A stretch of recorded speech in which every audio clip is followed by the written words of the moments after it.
Olá, seja bem-vindo. Você está na TV Poços, programa Direitos e Deveres, com o Dr. Vanderlei de Mello. Eu sou Carlos Camargo. Como fazemos no início do programa, divulgamos aí aos nossos telespectadores o escritório jurídico do Dr. Vanderlei de Mello, a Rua Santa Catarina, número 80, sala 12, no centro de Poços de Caldas, próximo ao terminal de linhas urbanas. E da mesma forma, passamos aos nossos telespectadores a doutora Luciana Mello, advogada, filho do Dr. Vanderlei de Mello, que aos feriados, dia santo, sábado, festas de casamento, se você tiver interesse, faça contato aí pelo 999676276, 999676276. E também trazemos aqui para você o nosso WhatsApp, como já estamos fazendo há alguns programas. Fale conosco, mande alguma mensagem, alguma sugestão, alguma reclamação, fique à vontade. Direitos e deveres, ponha lá no seu contato, na sua agenda, 984513033, 984513033. Fale conosco, será um prazer. Essa semana nós vamos dar umas notícias, sempre novidades, dos projetos de leis que estão tramitando, que estão correndo pela Câmara Federal em Brasília, pelo Senado Federal, pelo Congresso Nacional, projetos que vão virar lei, projetos que já viraram lei. E hoje nós vamos falar também até de alguns projetos aqui da Assembleia Legislativa de Minas Gerais. Mas um assunto me chamou a atenção, que é um projeto de lei que foi aprovado na Câmara dos Deputados, vai agora ao Senado, que aprova punição para quem divulgar imagens que promovam violência no trânsito. A Câmara dos Deputados aprovou na terça-feira, dia 28 de setembro, o projeto que proíbe a divulgação em redes sociais, WhatsApp, Facebook, ou em quaisquer outros meios, televisão, YouTube, qualquer meio de mídia, de imprensa também, de fotos ou vídeos de prática de infração de trânsito de natureza gravíssima. O texto foi aprovado e vai para o Senado. A pessoa que divulgar esses atos será punida com multa de natureza gravíssima multiplicada por 10. Aplicável também à pessoa jurídica. Prevê que serão proibidas publicações de terceiros que pretendam denunciar esses atos como forma de utilidade pública. Então, é o seguinte, nós estamos vendo aí pela internet, já não é de hoje, né? Pelas redes sociais principalmente, vídeos de pessoas apostando corrida, tirando racha, pessoas gravando, cometendo excesso de velocidade em rodovias, mostrando lá no velocímetro que está 180, que está 200, que está 220. E a pessoa está ali, ele fazendo isso e gravando. Disputando esse racha com outros pelas rodovias, estradas do Brasil, e coloca isso nas redes sociais, e isso aí vai sendo replicado e vai passando de um para outro. Então essa lei agora, ela vai punir quem faz isso. Por quê? Porque a pessoa já está cometendo uma infração de trânsito. No caso que eu disse aí do primeiro exemplo, está em excesso de velocidade, que é uma infração gravíssima. Então, ela vai ser punida com uma multa 10 vezes o valor disso. No segundo exemplo que eu dei da competição, da corrida, do racha, que é uma competição não autorizada,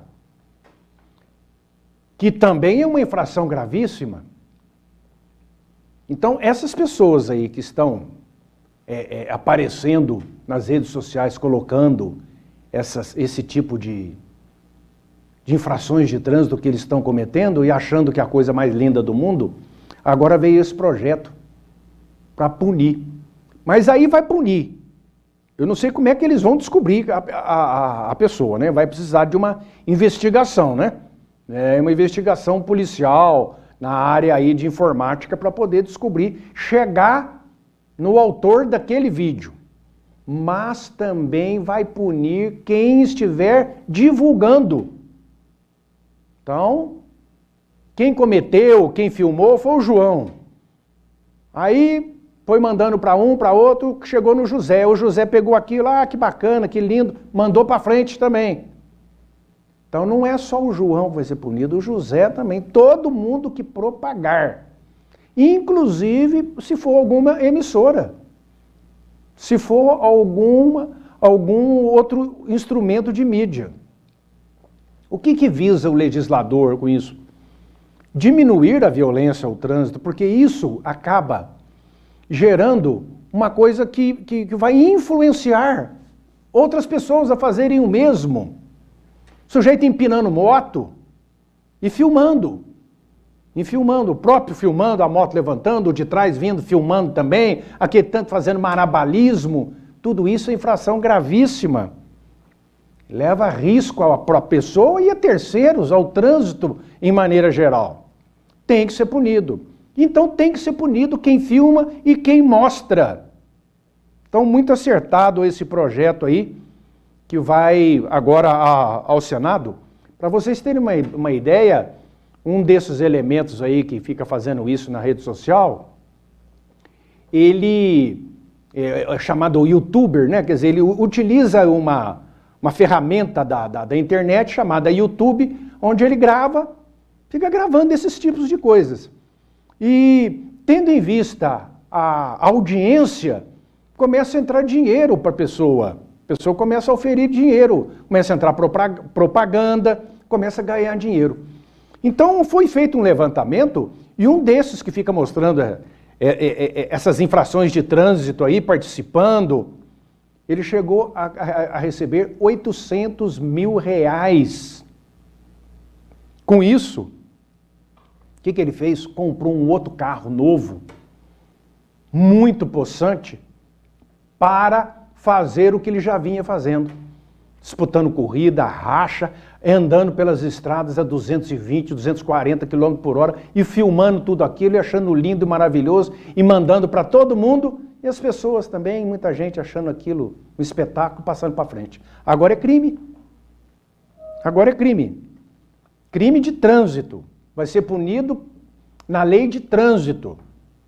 E a pessoa que foi identificada, ela vai ter a suspensão da carteira por 12 meses. E se for reincidente, vai caçar a carteira, vai perder. Então, é uma medida que já vem até um pouco tarde, porque não é de hoje que esses arruaceiros do trânsito estão fazendo todo tipo de balbúrdia, de gracinha e filmando e colocando aí nas redes sociais. Esperemos que, com isso, possa melhorar um pouco nesse aspecto, porque o trânsito é uma arma mortífera.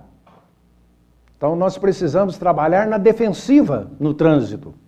E não de uma forma agressiva, como a gente assiste aí pelas redes sociais, aí, todo tipo de gracinha que fazem com moto e carro.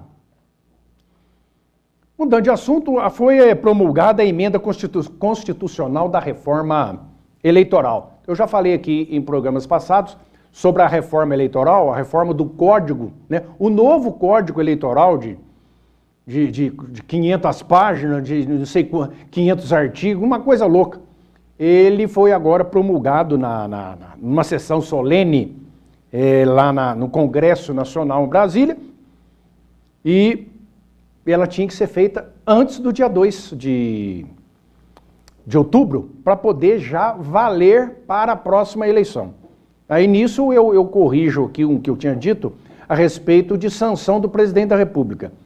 Então eu tenho que me corrigir. Não, esse tipo de lei, que é uma proposta emenda constitucional, não passa pelo presidente da República. Então é somente pelo Congresso Nacional. Então o Congresso Nacional aprovou, então eles fizeram uma solenidade lá, depois que estava tudo aprovado, para promulgar, ou seja, para tornar aquilo já valendo, aquilo já levada ao conhecimento da população através da promulgação e da publicidade. O Congresso, em sessão solene, né, semipresencial, na terça-feira, dia 28 de setembro, promulgou a emenda constitucional 111 de 2021, que traz mudanças nas regras eleitorais, as alterações aprovadas pelos parlamentares.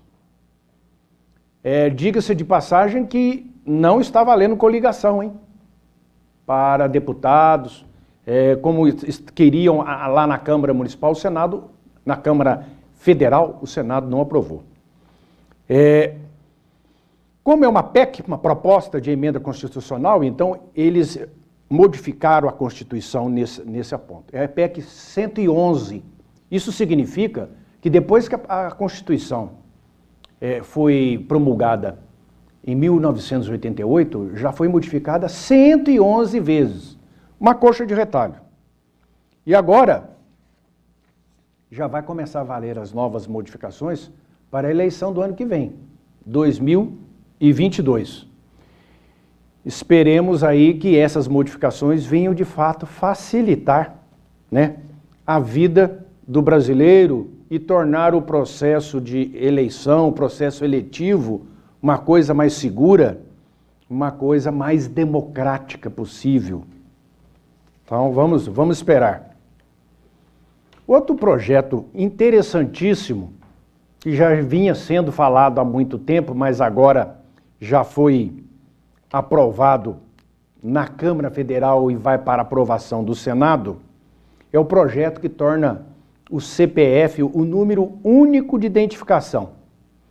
Então agora vai voltar, já era da Câmara, foi para o projeto, teve para o Senado, modificar alguma coisa, voltou para a Câmara para ser julgado lá.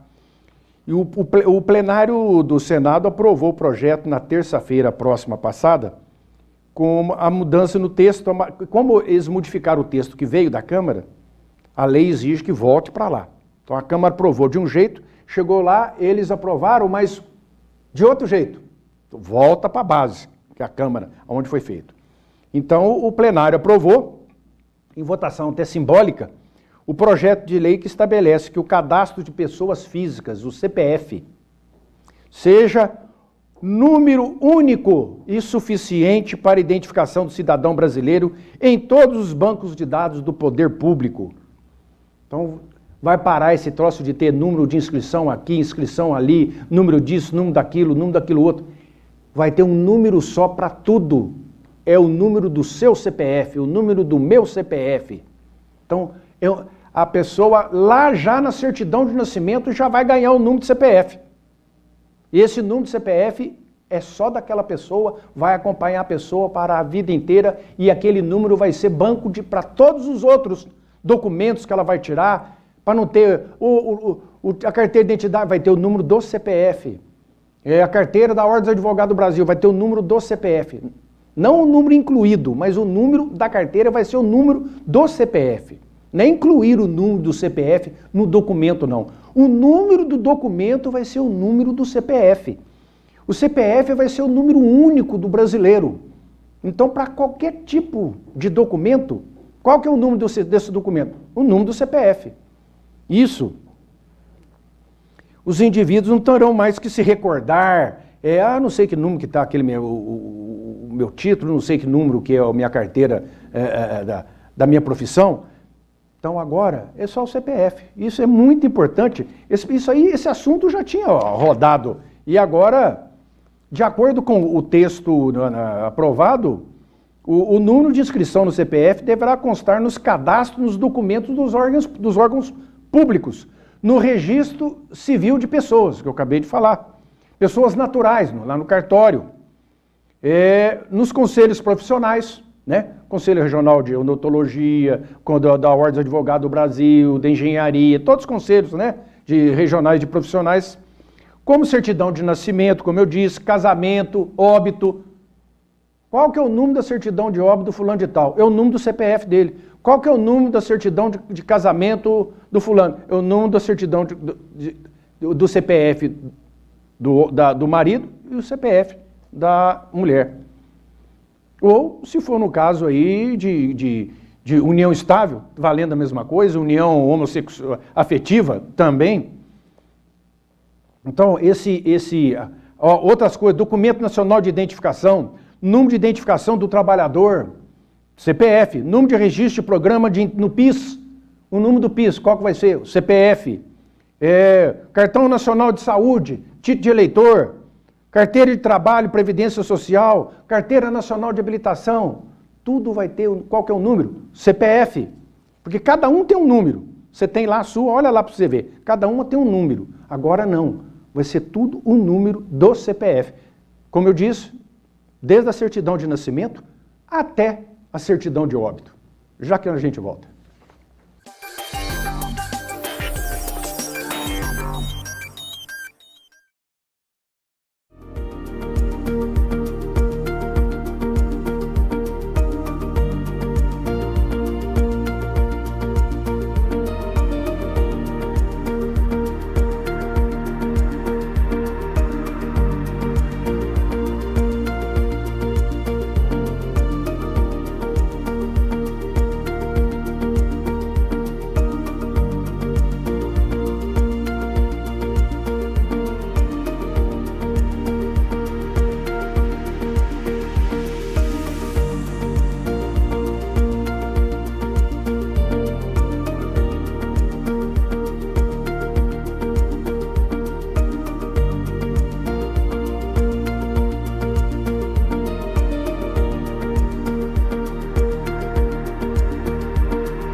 Ok, estamos de volta. Agora vamos trazer o assunto aqui para a Assembleia Legislativa do Estado de Minas Gerais. Um projeto aqui que eu acho muito interessante e já existe até lei federal, mas existe agora uma proposta de lei estadual da deputada Ione Pinheiro, do DEM. Essa deputada é lá da região de Itabirito, ali por perto de Belo Horizonte, área central do estado. Ela irmã do Diniz Pinheiro, né, que foi deputado por algumas legislaturas, foi candidato a vice-governador e foi presidente da Assembleia Legislativa. A Ione Pinheiro, ela está com um projeto de lei que tranquilamente vai ser aprovado, que proíbe as cirurgias mutilantes e os procedimentos cirúrgicos desnecessários para fins estéticos em animais domésticos ou silvestres. É uma aberração que existia há uns tempos atrás, uma coisa horripilante, hedionda, que era até comum em cortar a orelha de cachorro, cortar rabo de cachorro, cortar unha de felinos, arrancar dente de animais em zoológico, tirar presa. Com esse projeto agora, está expressamente proibido. E já existe até a nova lei de proteção aos animais que já proíbe esse tipo de coisa. Então, os veterinários já não fazem mais isso. As clínicas veterinárias não fazem mais isso. Cortar a orelha de cachorro. Ah, fica mais bonito, fica mais isso, fica mais aquilo. Não existe isso. O rabo, fazer todo tipo, cortar cordas vocais. O cachorro não latir. É cada coisa que a gente vê, é impressionante a malvadeza do ser humano e inclusive até o dono, né, do animal, do cachorro, do gato, do cavalo, da vaca, com a forma como eles tratam os animais, né? É assim uma desumanidade, uma coisa, um comportamento vil, grosseiro, hediondo. E esse projeto dessa deputada Ione Pinheiro visa completamente ela vem certificar uma coisa que já existe até em lei federal, dentro dos próprios conselhos da regional, Conselho Federal, de veterinária, e abolindo esse tipo de coisa, né? Se a pessoa chegar com uma conversa dessa num hospital, numa clínica veterinária, o veterinário não vai aceitar fazer isso de forma alguma. E se fizer, poderá perder até o título, até o diploma. Vai se responder um processo no Conselho de Ética do Conselho de Ética da Medicina Veterinária. E o dono, ou aquele que foi pedir, ou que foi pagar para aquele tipo de cirurgia, e que se fala que é estética, vai responder processo também de maus tratos a animais. Então, fica expressamente proibida qualquer tipo dessas coisas que eu falei aqui, que são mutilações, são verdadeiras mutilações, procedimentos desnecessários com evidente ato de abuso, causando sofrimento físico e emocional aos animais, que estarão privados de exibir seus comportamentos típicos da espécie. Se o comportamento do animal é incompatível com a sua manutenção em cativeiro, seja ele doméstico ou não, não há justificativa para tratá-lo como objeto, sujeito ao capricho dos donos. Aqui eu troco capricho por malvadeza, né? Por ruindade mesmo. Muito interessante essa proposta da deputada aqui. Espero que seja aprovada rapidamente na Assembleia Legislativa de Minas Gerais. E um outro projeto que está correndo aí pela Assembleia Legislativa de Minas Gerais, de autoria da deputada Rosângela Reis, do partido Podemos, que estabelece, junto às empresas e comércio local, o programa Troco Solidário, com a finalidade de auxiliar financeiramente as entidades filantrópicas do estado de Minas Gerais. Isso aqui eu acho uma coisa importantíssima, uma novidade, que vai beneficiar as entidades filantrópicas, né? Não só hospitais, mas creches, asilos, entidades que não têm fins lucrativos, são entidades filantrópicas que praticam o quê? A filantropia, a caridade, a ajuda ao próximo. Então, como é que vai funcionar isso aí? Vai ser uma parceria do Estado com empresas, com o comércio da cidade, para que faça o troco solidário.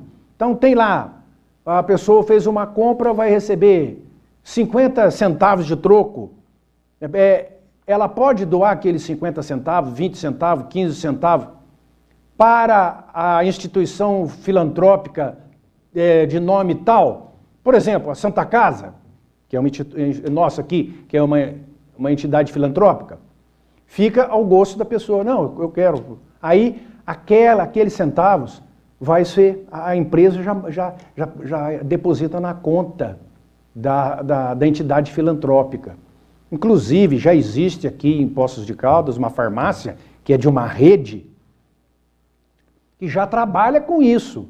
E quando veio para Poços de Caldas abrir uma filial, então, quando você vai lá e eles perguntam, você quer colaborar aí com 15 centavos para o hospital fulano de tal, né? Que é um hospital filantrópico? Isso já está trazendo lá de Belo Horizonte, que lá já é costumeiro essa rede fazer isso já há algum tempo. Fica aqui uma proposta para a Associação Comercial, Industrial, Agropecuária de Poços de Caldas, interagir com esse projeto do governo do estado, esse projeto de lei dessa deputada, que vai ser aprovado e vai virar uma lei, para que possa fazer isso aqui em Poços de Caldas. Uma forma de centavo em centavo, o comércio, a indústria, a prestação de serviço, ajudar as entidades filantrópicas da cidade. Se cada uma pegar uma entidade filantrópica e ali 15 centavos de um, 20 de outro, no final do mês, no final do ano, já dá uma quantia razoável para ajudar nas despesas dessas entidades filantrópicas, que por mais que recebam verbas, a gente sabe que essas verbas nunca são suficientes, nunca são. E isso poderá ajudar nas despesas corriqueiras, numa ampliação da assistência dessas empresas filantrópicas. Então, muito importante esse projeto de lei dessa deputada Rosângela Reis, do Podemos. É uma parceria que vai fazer, depois que essa lei vai estar aprovada, entre o Estado de Minas Gerais e o comércio local interessado na adesão ao programa. Por isso que eu falei, o comércio local representado pela associação comercial poderia, né? Isso não vale só para Poços de Caldas, é para Minas Gerais toda. Cada associação comercial em cada cidade poderia fazer isso, uma forma de ajudar o caixa dessas empresas. A lei, ela ensina o passo a passo que essas associações, que o comércio, que a indústria, poderá fazer para ingressar neste programa. O que a empresa vai ganhar com isso, o comércio vai ganhar com isso?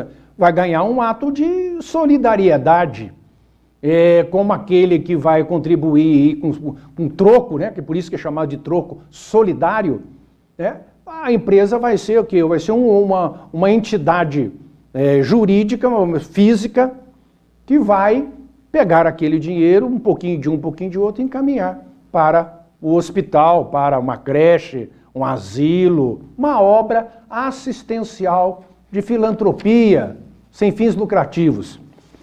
Interessante essa matéria aqui, eu vou acompanhar. Eu acho que passou da hora de aqui nós termos isso, né?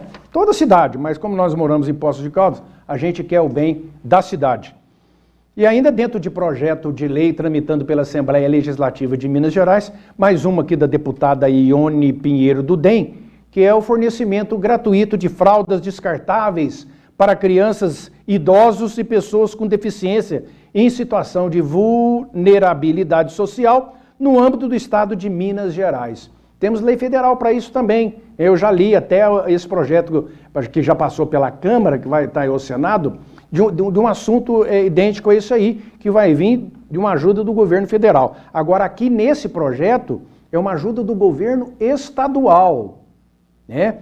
Como vai vir isso aí? A regulamentação da lei que vai mostrar como é que vai vir, através aí de fraldas. A gente sabe o tanto que uma criança recém-nascida, um neném, utiliza de fralda, e o idoso principalmente, né? São fraldas maiores, fraldas mais caras, né? São pessoas aí que estão dependentes desse tipo de coisa, pessoas com deficiência, existe uma faixa da população muito grande que precisa desse material, e essa compra desse material pesa no orçamento, porque compra um pacote de fralda não dá para nada.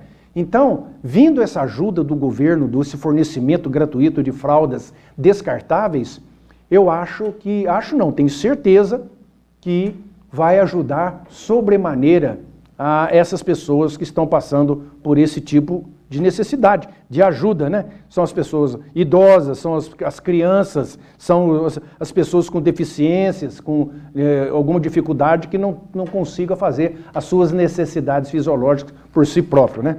Então, é um projeto aí também, humanitário, um projeto de lei, que a gente espera que logo se transforme em lei e que possa ajudar. E nada impede também que o município, a Câmara de Vereadores, também estude projetos para esse tipo de ajuda, né?